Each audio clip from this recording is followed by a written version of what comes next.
a gal coming from the MS Society. She can't get here until about 5:20. I hope you can hang out for a little bit longer just to kind of hear what she wants to say. I have been doing fundraising for 25 years. Okay, I started. Thank you.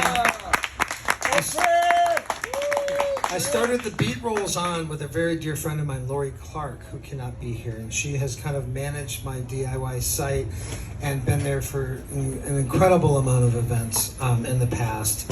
She can't be here, but give a round of applause for her, because without her and updating my website and constantly updating the events that we have done in the past, she's been an integral part of everything that I've done. Wait, who owns the world's record for the longest drum roll? All right, Bob, we'll get to This that. dude, We'll come on. get to that. Come We'll get to that.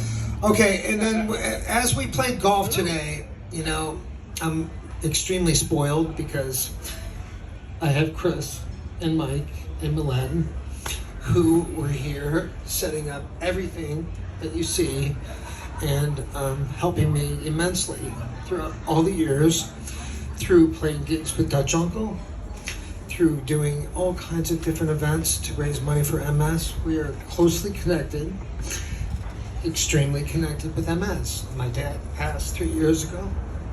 3 years. He was always an incredible inspiration, and it's really great to be able to have you guys here to celebrate him. And it's been 3 years. Yeah. And What's his full name? he loved the fall. The fall was his time. And he wrote this text to me, and of course my phone's in the bathroom. But could you check on that for me, Greg? I think I set it down in the stall somewhere. This is embarrassing. But no. At any rate, I do want to say that he did love the fall, and he passed September 22nd, and it's been 3 years, and he taught me how to golf. We didn't have a chance to play a lot of golf, but we grew up on 16 acres in Michigan, which is this photo right here. And it was a sod farm when we grew up, and it was covered in dandelions. And we thought, you know what? Who needs golf balls? Let's just hit a bunch of dandelions. Right? So, and I'm surprised that I'm still golfing, because when he brought my brother Gary out there to show me how to really golf, and I'm the youngest brother, he promptly hit me in the head with a driver and gave me a good amount of stitches here. And about a year later, he turned into the 9-iron, and then he hit me in the lip here and gave me another 5 inches. So I'm kind of surprised I'm golfing. But Did you stop caddying for him? I was never a caddy. But the bottom line is, my dad taught us life lessons. He was stern at times, but he cared immensely for our future and our education, especially. We all went to Interlochen Arts Academy and discovered music and embraced it, and carried that through. And I went to Oberlin after that, and he supported us. And he got so tired of hearing us that he built a music room at our farmhouse and basically said, go in there, and that's going to be your spot. You know, brought me to a Buddy Rich concert when I was about 6 years old, and then the story was told. And then basically I became a percussionist for my lifetime, and that's what I do now. I play and I teach, and he gave me the tools. He gave me the incentive, he gave me the desire, and he basically guided all of us into the path of the arts, and gave us that opportunity. And he never even played an instrument, but he believed in us. And he is missed right now. And sorry, but he's with us today. And I decided years ago, at some point, I wanted to do something like this. You know, I did tournaments at the Presidio in San Francisco for a few years. And but now it's about him. and I would like this to become an annual event. It'll get bigger, it'll get better, it'll always evolve, and we will cherish those memories. And with my mom, you know, it takes a team to have 4 kids and raise them, and hopefully, you know, they come out all right. And I think we've done pretty well. My brothers and my sister and I are all extremely close, and we just bond together to get through the times that we need to get through. And right now, that's all what we're doing right now, and through COVID and everything that we are going through. Last year, I was going to book this event, actually, and then, you know, I had it all dialed in, and they were like, well, you got to wear a mask, and you got to do this. And I was like, I wasn't ready to have a masked tournament. I was ready for this to be done, and I was ready for us to have a chance to be able to converse and talk and do what we're doing today. And so it's a wonderful thing that you guys are here, and I appreciate it. I appreciate you hanging out. I appreciate you giving what you have, and I have a couple other people I really need to thank, but you know, with Chris and Mladen and Mike, just huge, stepping up and doing everything that they've done. But I want to thank Loretta for doing the photo booth, and that was awesome. And I hope you guys all get your photos, and somehow there's like. No, they're all given out. Everybody's We could do got more. that. Got them to the Okay, right and I have, you know, there are gift certificates for SF Jazz, for Row House. I want to thank Greg Costanzo in particular, too, for being an advocate for MS and for lymphoma, and doing all the work that he does. And he brought in a couple foursomes when I really needed people to sign up for this.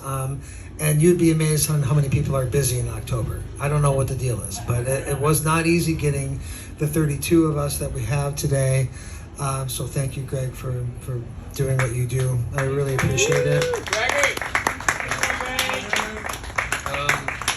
So I do want to. I don't want to get too sappy. I try, you know, but I'm human, right? So the bottom line is, if you look at these photos. This is my dad when we went up to Canada, and he took us on a fly-in fishing trip. And you know, my dad was all about becoming a man. You know, he was like, "We're gonna go on a plane, and we're gonna land in the middle of nowhere with no food, okay? And we're gonna fish for walleye, and we're gonna catch our dinner. And if you didn't catch any fish, there was a flag that you could raise, and a seaplane would come by." And drop off food for you. That's called being a lame fisherman. So when you had to raise the flag, right? So I mean, I just love that photo of him. I blew it up on purpose, and obviously you know the first one. But one that always kind of captured, you know, the essence of who he was the when he was 9. And when he was 9, this is the story of the white spats. Well, spats, my brother just told me recently, are actually in the early 50s and so on. They were actually slip-on shoes to like fancy shoes. We called it the spats anyway. But the story goes is that when that picture was taken of my father, he contacted a local fisherman shop, a fishing store that sold live bait. And the guy said, well, we buy night crawlers for a penny a piece. So fishing has always been part of our life. My grandfather taught my dad how to fish. He taught us how to fish. We had a cabin in Michigan on the Asaba River, and we would fish for trout, and it was awesome. But back in that time, my dad thought to himself, well, he always wanted a pair of fancy shoes.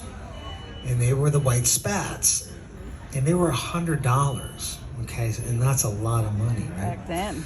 So he decided that he was going to go out. And in Michigan, on that first picture, that's 16 acres. And when it would rain, we would go out at about 11 at night or midnight and catch night crawlers. I don't know how familiar you guys are with night crawlers, but there was an art to it. They would come out. We would use a flashlight to kind of ignite them to come out from the earth, literally. And, you know, you had a split second to get them. And then when you got them, you had to pinch just enough or you didn't get them. And we would take those worms and we would go up to the Osable River and fish for trout. But he taught us that art. And he, at that age, decided that he wanted those spats so bad that every weekend he went out and he caught night crawlers for a penny a piece. At one point, he sold 1,000 night crawlers to a fishing store. And he bought his shoes. And he got his white spats. And I think that's just, I don't know. I think that's, you don't hear stories like that very often. I'm not trying to milk it, but it's true. And it's really where that picture came from. And it was actually just a little 5x7 on my fridge. And I thought, I'm going to add that because I think it sums up his becoming a man. I mean, he learned in a way almost a business sense too. He was a very successful man, and he taught us well, he raised us well, and he deserves to be acknowledged.